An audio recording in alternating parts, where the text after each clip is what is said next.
ইব্রাহিম পয়গম্বর ঘুম থেকে উঠা তার সন্তান ইসমাইলকে ডাক দিয়া বলে, আরে সন্তান, আরে সন্তান, আমি আজকে স্বপ্নে দেখেছি তোমাকে আমি জবাই করব, তোমাকে আমি কোরবানি করব, তোমাকে আমি দুনিয়া থেকে বিদায় করব। আরে সন্তান, তুমি কি আমি বাবার সঙ্গে একমত নিয়ে আমি জানতে চাই। এবার ইসমাইল নবী তার বাবাকে ডাক দিয়া বলে, ও বাবাজি, আপনাকে মহান আল্লাহ যে কাজ করার জন্য আদেশ করেছে আপনি আপনার আদেশ পুরা করেন। এর মধ্যে আমি সন্তান ওই একমত হয়ে গেলাম। এবার ইসমাইল নবী ইব্রাহিম নবীকে ডাক দিয়ে বলে, ইয়া আবাতি ফাআল মা তু'মার সাতাজিদুনি ইনশাআল্লাহু মিনাস সাবিরিন।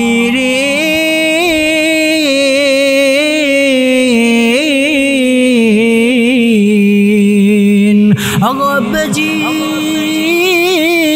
আমি আপনার সন্তান হয়ে ঘোষণা দিলাম গো, আমি এই মুহূর্তে আপনাকে কথা দিয়েছি আপনি আমাকে কোরবানি করেন। যদি মহান আল্লাহ আপনাকে আদেশ করে থাকে আপনার সবচেয়ে প্রিয় বস্তুকে কোরবানি করার জন্য, তাহলে আপনার কাছে আমি এই ইসমাইল সন্তান ছাড়া আপনার কাছে আর কোনো কিছু প্রিয় হবে না। ও আব্বাজি, আপনি এই মুহূর্তে আমাকে কোরবানি করেন, নিশ্চয় আমি আপনার সন্তান হয়ে আপনাকে কথা দিয়েছি আমাকে এই মুহূর্তে ধৈর্যশীলকারীদের অন্তর্ভুক্ত হতে দেখবে। আমি একটা মুহূর্তের জন্য আপনি যে কোরবানি করবেন আমি ধৈর্য হারা হব না। ওয়ালা আলিহি ওয়া আসহাবিহি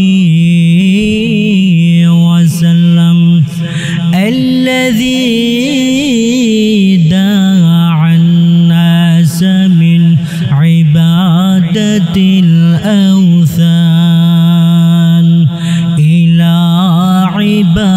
عبادة الرحمن الأوثان، ونشهد أن لا إله إلا الله وحده لا شريك له، ونشهد أن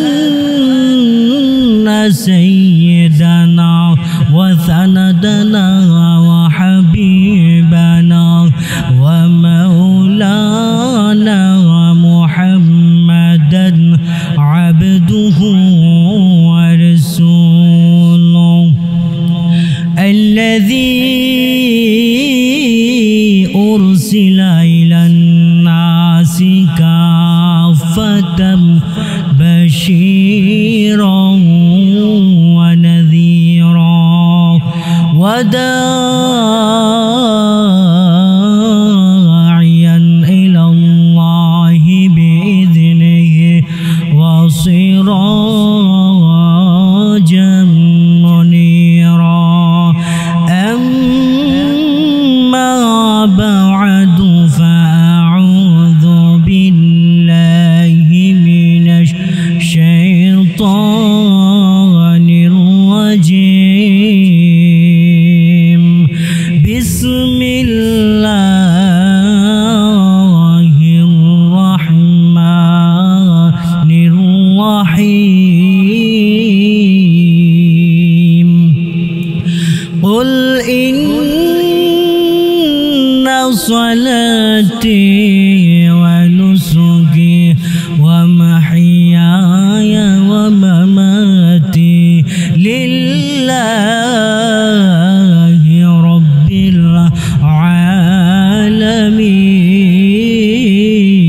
العالمين. صدق الله العظيم. وقال تعالى في شان حبيبه ومحبوبه ومعشوقه مخبرا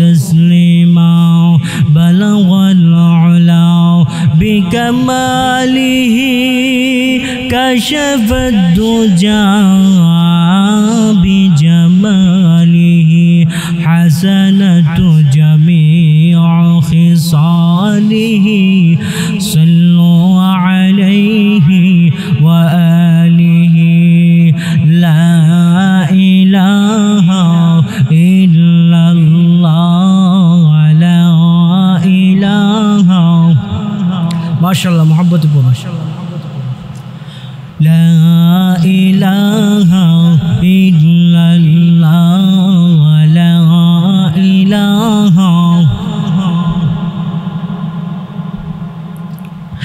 एही कालिमा पढ़बे जारा काजे लागबे मरण बेला बोलो नहीं कालिमा पढ़बे जारा काजे लागबे मरण बेला এই কালিমার রৌশনীতে এই কালিমার রৌশনীতে কবর হবে উজালা লা ইলাহা মাশাআল্লাহ মুহাব্বত ইল্লাল্লাহ লা ইলাহা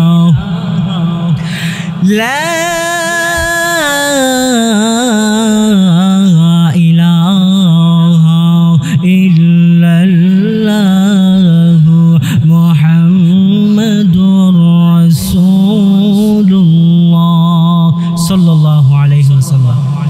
আজকের মাহফিলের বর্তমান অধিবেশনের আমার সম্মানিত সভাপতি সাহেব মুন্তাজিল্লাহুল আলী, উপস্থিত উলামায়ে কেরাম, তুলাবে আযম ও আমার প্রাণপ্রিয় ধর্মীয় যুবকবৃন্দ ভাইয়েরা, সর্বপ্রথমেই মহান স্রষ্টার দরবারে শুকরিয়া জ্ঞাপন করছি, যে স্রষ্টা আপনাকে আমাকে এই দুনিয়াবি যাবতীয় ব্যস্ততা থেকে ফারেক করে আল্লাহ তাআলা আমাদেরকে একটি নূরানি কোরআনি বরকতি রহমতি জলসায় আসা এবং বসার মতো তৌফিক এনায়েত করেছেন। সেই জন্য সেই স্রষ্টার দরবারে আমরা অন্তঃস্থল থেকে মহাব্বতের সহিত একবার কালিমাতুশ শুকর আদায় করি। সকলেই বলে দিই আলহামদুলিল্লাহ। আলহামদুলিল্লাহ। মোহতারাম হাজিরিন, আমি আপনাদের সম্মুখে পবিত্র কালামুল্লাহ শরীফ থেকে একখানা আয়াতে কারিমা তিলাওয়াত করেছি।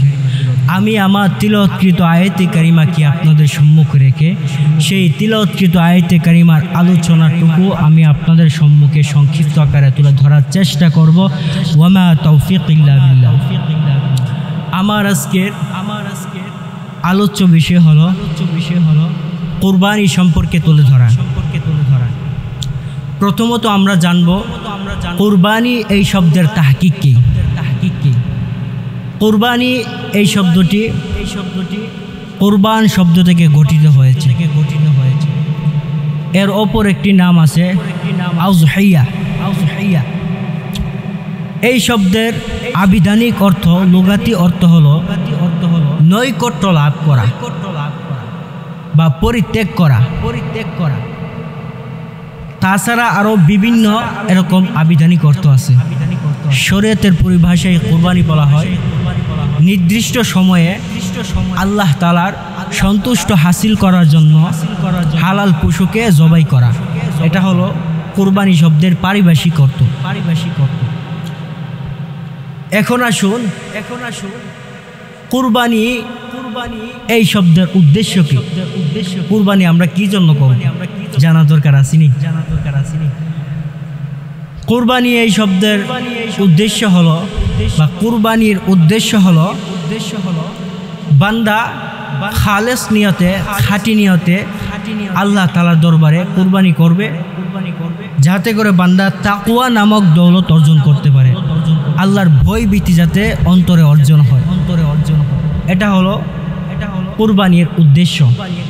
এই সম্পর্কে আল্লাহ তাআলা পবিত্র কালামুল্লাহ শরীফে বলে, قل إن صلاتي ونسكي ومحياي ومماتي لله رب العالمين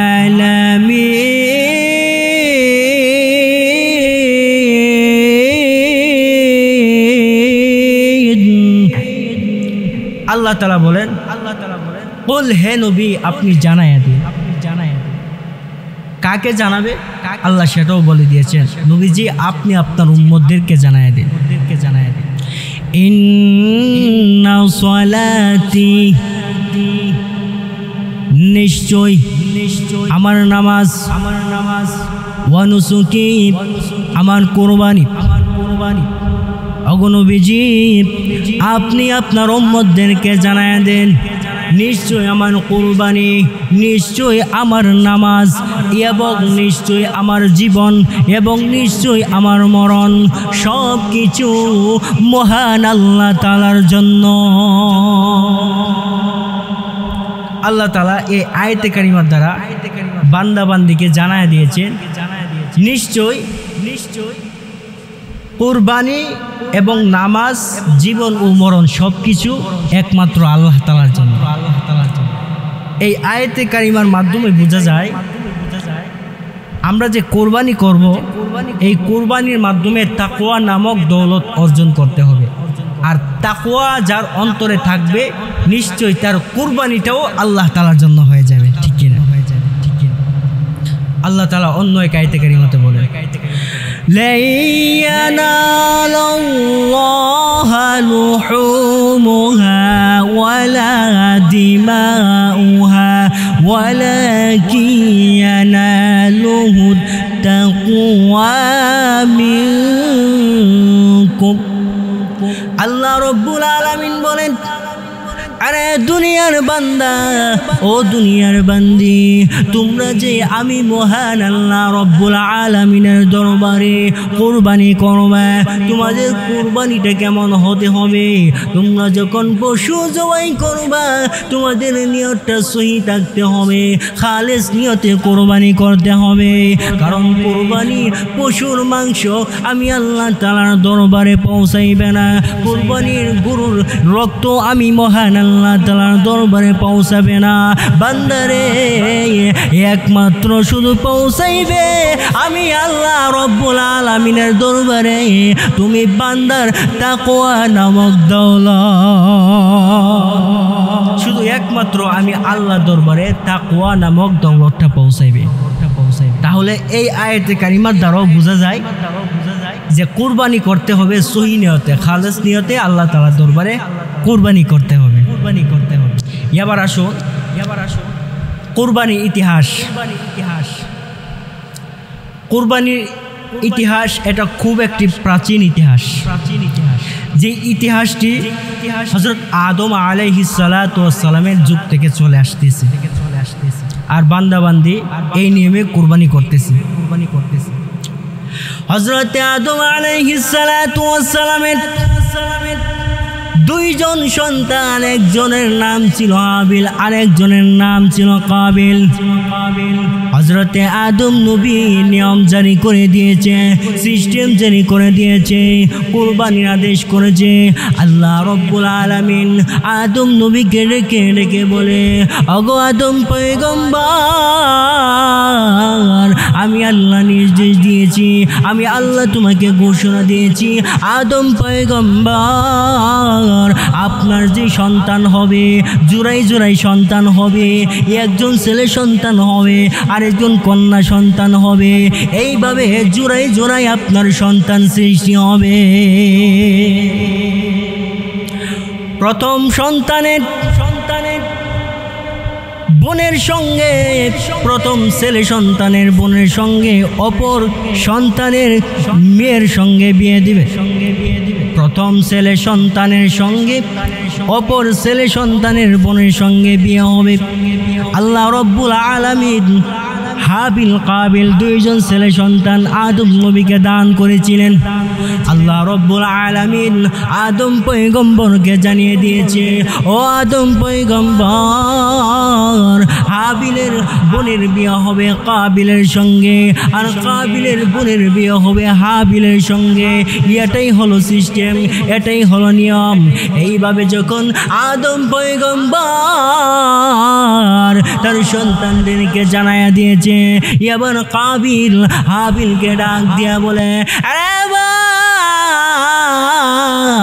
হাবিল রে, আমাকে যে বোন দেওয়া হয়েছে এই বোন অনেক সুন্দরী, এই বোন কোনোদিন তুমি হাবিলের সঙ্গে বিয়ে দেব না, আমি কোনোদিন আমার এই সুন্দরী বোনকে তোমার সঙ্গে বিয়ে দেব না। এবার এই কথা স্পষ্টভাবে হযরত আদম পয়গম্বরকে জানিয়ে দিয়েছে। ওগো আব্বাজি, আব্বাজি গো, আমি বেঁচে থাকতে কোনোদিন আমার সঙ্গে যে সুন্দরী বোন আছে এই সুন্দরী বোনকে হাবিলের সঙ্গে বেঁচে থাকতে আমি কোনোদিন বিয়ে দেব না, আমার এই সুন্দরী বোনকে আমি কাবিল বিয়ে করব। নাউজুবিল্লাহ।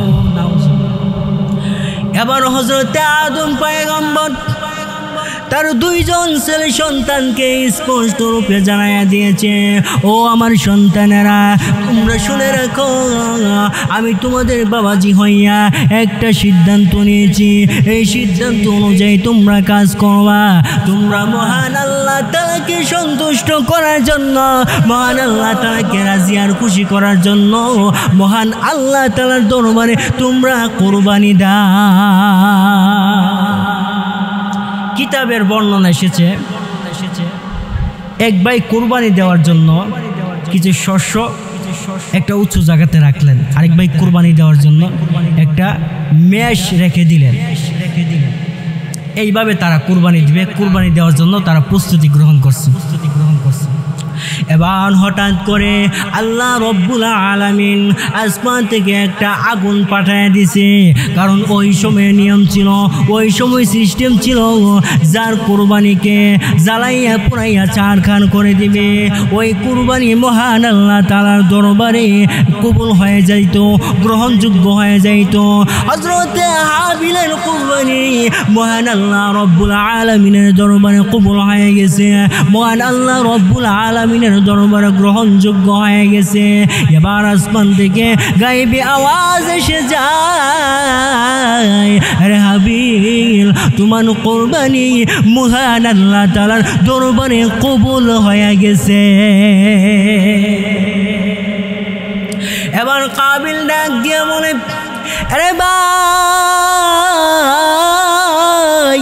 আমি যতদিন দুনিয়াতে বেঁচে থাকবো কোনোদিন আমার সুন্দরী বোনকে তোমার সঙ্গে বিয়ে দেব না, কারণ আমার ইচ্ছে ছিল তোমার কুরবানি যদি মহান আল্লাহ তাআলার দরবারে গ্রহণযোগ্য হয় এ তো আমি বিয়ে দেব না, আর যদি গ্রহণযোগ্য না হয় এ তো তোমার সঙ্গে আমার সুন্দরী বোনকে বিয়ে দেব না। এবার হযরতে আদম পয়গম্বর তার দুইটা ছেলে সন্তানকে স্পষ্টভাবে জানিয়ে দিয়েছে, আরে আমার সন্তানেরা, আমি তোমাদের বাবাজি হইয়া তোমাদের দুইজনকে স্পষ্টরূপে আমি নবী জানাইয়া দিয়েছি, আমি নবী এখন বাইতুল্লাহ শরীফে হজ করার জন্য রওনা দেব। আমি হজ করে আইসা তোমাদের এই সিদ্ধান্ত আমি গ্রহণ করব। এবার কাবিল সিদ্ধান্ত নিয়েছে, বাবাজি হজ করে আইসা আমার পক্ষে সিদ্ধান্ত নিবে না, আমার বিপক্ষে সিদ্ধান্ত নিবে। এবার কাবিল হাবিলকে হত্যা করার জন্য সিদ্ধান্ত নিয়েছে, তার ভাই হাবিলকে দুনিয়া থেকে বিদায় করে দেবে। এবার হাবিলকে ডেকে ডেকে বলে, আরে ভাই, আমি সিদ্ধান্ত নিয়েছি তোমাকে আর দুনিয়াতে বাঁচিয়ে রাখবো না, তোমাকে দুনিয়া থেকে বিদায় করে দেব। নাউজুবিল্লাহ। এবার হাবিল কাবিলকে স্পষ্ট রূপে জানিয়ে দিয়েছে, বাইরে তুমি যদি আমাকে দুনিয়া থেকে বিদায় করে দাও, তুমি যদি আমার দিকে হাতকে প্রসারিত করো, আমি কিন্তু কোনোদিন একটা মুহূর্তের জন্য তোমার দিকে আমার হাতকে প্রসারিত করব না। স্পষ্টভাবে তোমাকে জানিয়ে দিয়েছি, ইন্নী আখাফুল্লাহ রাব্বাল আলামিন, নিশ্চয় আমি মহান আল্লাহকে ভয় করি, মহান আল্লাহকে আমি অনেক ভয় করি। যে আল্লাহ আমি হাবিলকে সৃষ্টি করেছে, তোমাকে সৃষ্টি করেছে, যেই মহান আল্লাহ এই দুনিয়ার বুকে আমাকে আর তোমাকে সৃষ্টি করেছে, আমি ওই আল্লাহর নাফরমান বান্দা হতে পারবো না। আমি ওই আল্লাহকে ভয় করি। বাইরে এই স্পষ্টভাবে তোমাকে জানাইয়া দিয়েছি, তুমি যদিও আমাকে হত্যা করে দুনিয়া থেকে বিদায় করে দাও, আমি হাবিল তোমার ভাই হইয়া একটা মুহূর্তের জন্য তোমাকে হত্যা করতে পারবো না। এমন কাবিল হাবিলকে হত্যা করে দুনিয়া থেকে বিদায় করে দিয়েছে। এবার হাবিল তার ভাইয়ের লাশকে কি করবে? মহান আল্লাহ রব্বুল আলামিন আসমান থেকে একটা কাক পাঠাইয়া দিছে। ওই কাকের মাধ্যমে মাটি খনন করে করে, গর্ত খনন করে করে দেখাইয়া দিয়েছে তার ভাইকে কিভাবে দাফন করতে হবে। দাফন করার কাজটাও মহান আল্লাহ কাবিলকে দেখিয়ে দিয়েছে। এরকম যুবক প্রতিটা ঘরে ঘরে তৈরি হওয়ার দরকার। নিজের জান বিসর্জন দিয়ে দিছে, এরপরও একটা মুহূর্তের জন্য তিনি হাল ছাড়ে নাই, নিজের জীবন দিয়ে দিছে। এই ইতিহাসের মাধ্যমে জানা যায় বা আমরা যা জানতে পারি, হযরত আদম পয়গম্বরের দুইজন ছেলে সন্তান ছিল। একজন সৎভাবে কুরবানি দিছে, আরেকজনের নিয়ত ছিল খারাপ নিয়তে কুরবানি দেওয়ার কারণে মহান আল্লাহ তার কুরবানিকে গ্রহণযোগ্য করে নাই, কবুল করে নাই। হযরত ইব্রাহিম আলাইহিস সালাতু ওয়াস সালাম, ওনার একজন সন্তান ছিল হযরত ইসমাঈল আলাইহিস সালাতু ওয়াস সালাম। হযরত ইসমাঈল আলাইহিস সালাতু ওয়াস সালাম যখন আস্তে ধীরে বড় হতে লাগলেন, যখন শৈশবকালে পাড়া দিলেন, আস্তে আস্তে যখন চলতে ফিরতে শিখলেন, এবার মহান আল্লাহ হযরত ইব্রাহিম আলাইহিস সালাতু ওয়াস সালামকে জিলহজ মাসের ৮ম রাত্রিতে স্বপ্ন দেখাইছে। এবার হযরত ইব্রাহিম আলাইহিস সালাতু ওয়াস সালাম সকালবেলা ঘুম থেকে উঠা সন্ধ্যার আগ পর্যন্ত তিনি চিন্তায় ভুগলেন, তিনি টেনশন করতে লাগলেন। আরে আমি যে স্বপ্ন দেখেছি, এই স্বপ্ন কি মিথ্যা নাকি সত্য, এটা নিয়ে তিনি সন্দেহের মধ্যে পড়ে গেছেন। এরপর দিন রাত্রিতে মহান আল্লাহ আবার ইব্রাহিম নবীকে স্বপ্ন দেখাইছে। আরে ইব্রাহিম, আমি মহান আল্লাহর নির্দেশ হলো, আমি মহান আল্লাহ তোমাকে আদেশ করেছি। ইব্রাহিম নবী স্বপ্ন দেখতেছে ইব্রাহিম নবীর সবচেয়ে প্রিয় বস্তুকে মহান আল্লাহ তাআলার দরবারে কোরবানি দেওয়ার জন্য। এবার হযরত ইব্রাহিম আলাইহিস সালাতু ওয়াস সালাম ঘুম থেকে ওইটা তিনি চিন্তিত হয়ে গেছে, তিনার দরবারে এমন কি প্রাণের বস্ত্র আছে, এমন কি মহব্বতের বস্ত্র আছে, যে বস্ত্রটাকে মহান আল্লাহ রব্বুল আলামিন নির্দেশ দিয়েছে ওইটাকে কুরবানি করার জন্য। এরপর রাত্রিতে আবার ইব্রাহিম নবীকে স্বপ্ন দেখাইছে, ওগো পয়গম্বর, আপনি আপনার প্রিয় বস্ত্রকে কোরবানি করেন, আমি মহান আল্লাহ তাআলার দরবারে।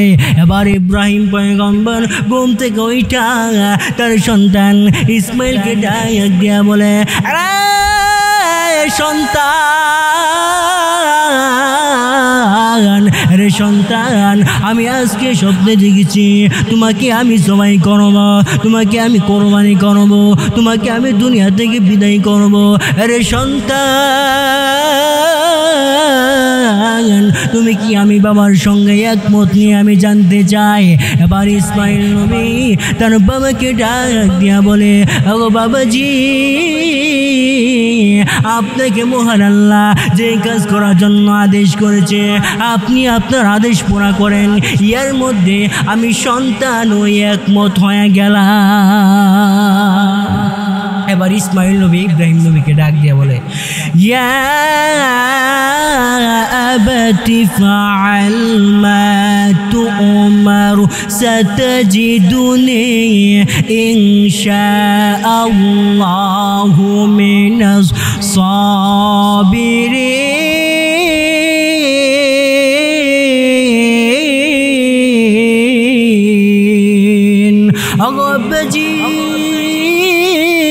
আমি আপনার সন্তান হয়ে ঘোষণা দিলাম গো, আমি এই মুহূর্তে আপনাকে কথা দিয়েছি আপনি আমাকে কোরবানি করেন।